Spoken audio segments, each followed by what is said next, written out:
Well, it's never too late, and it certainly depends on the condition. But I'll certainly give you a very extreme example, and then we can extrapolate from there. So we know. Let's just talk about cardiovascular disease because it is It's like heart attacks and strokes because that's the number one cause of death globally, and it's the number one cause of death for men and women.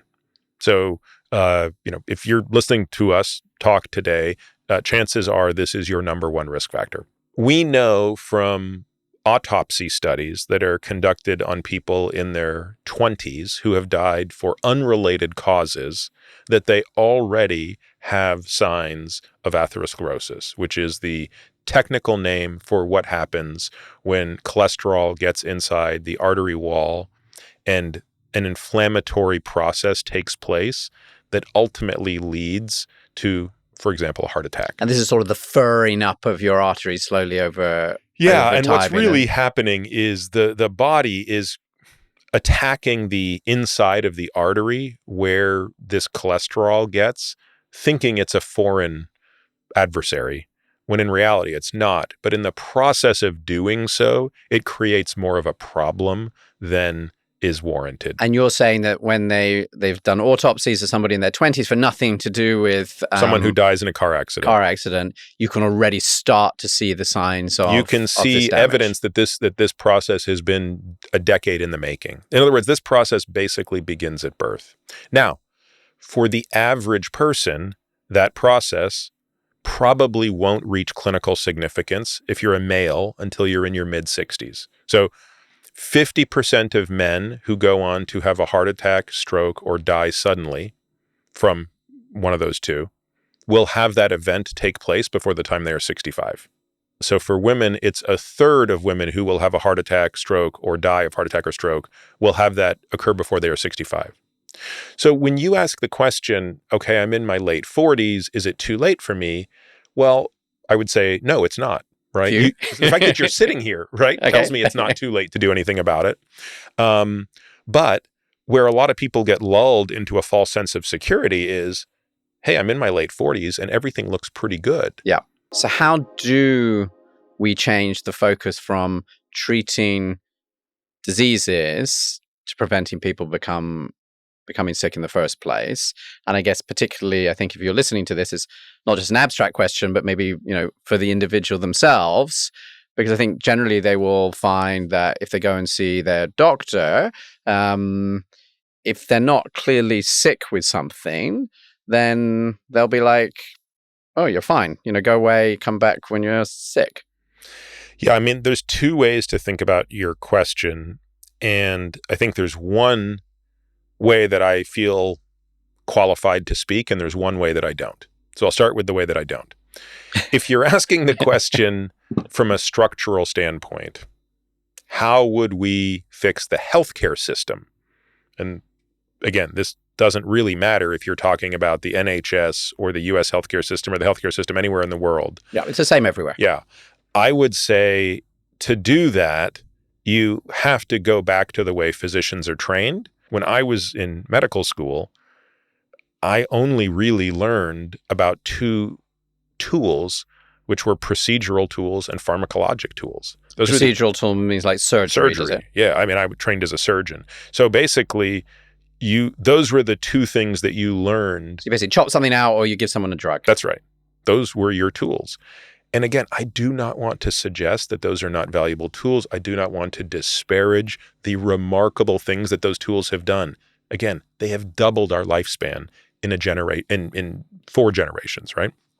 I'm simply pointing out that all the stuff we're now talking about will require that you understand nutrition, and you understand exercise, and you understand sleep, and you understand emotional health. And I was not trained in any of those things.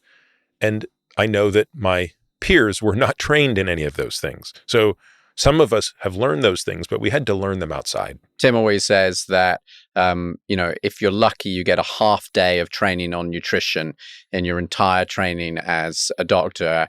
And probably most of the students aren't even there for that half day on nutrition. I mean, even if you said, okay, going forward, physicians are going to have to spend an entire semester learning about exercise, nutrition, and sleep, they would have to really understand how to apply those tools. I don't think there's any doctor listening to this, or for that matter, any patient listening to this who hasn't been told by their doctor that they should sleep, that they should eat less, that they should exercise more. But that's relatively unhelpful advice. It's sort of like a patient with cancer being told by their oncologist that they should get chemotherapy. I mean, if the advice ended there, it would be of no value, right? Yes. The reason that you see the oncologist when you have cancer is the profound precision that goes into which chemotherapy.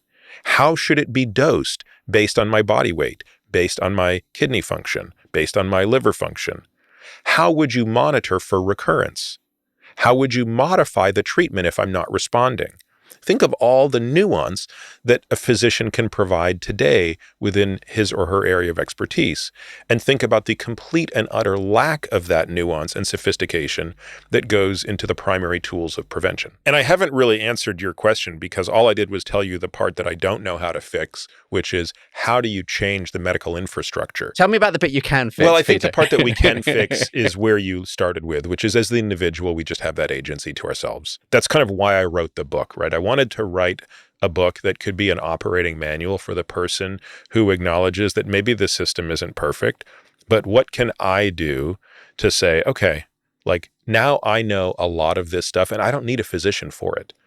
I mean, you don't need a physician to help you fix your nutrition or your exercise or your sleep or your emotional health. And I think, one of the things that is frustrating, I think, is clearly we're spending almost all of our money on healthcare in this prevention regime, which, I think often some extraordinary fraction of this is spent in the last 12 months of somebody's life. It's sort of got too late to be able to really improve it's really health. infuriating. And there's something very frustrating about this. Yeah, and in fact, even if you didn't care one iota about a person's life, even if you were simply counting the beans, it would make so much more sense to take half of that money that is being spent in the last year or two of a person's life and spend it in the earlier part of their life. And again, I'm just going to use the NHS as an example because we're here, but imagine if the NHS said, you know what, we're going to slap CGMs on everybody and we're going to pay for it. And you know what, we're going to make sure that there are a lot of really high quality trainers out there who can work with people and get them independently working and exercising.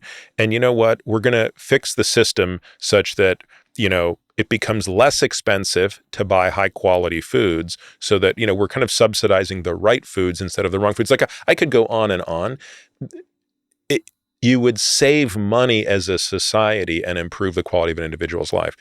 There just has to be kind of, an inertia that has to be overcome to do that. There's an enormous activation energy to make that happen.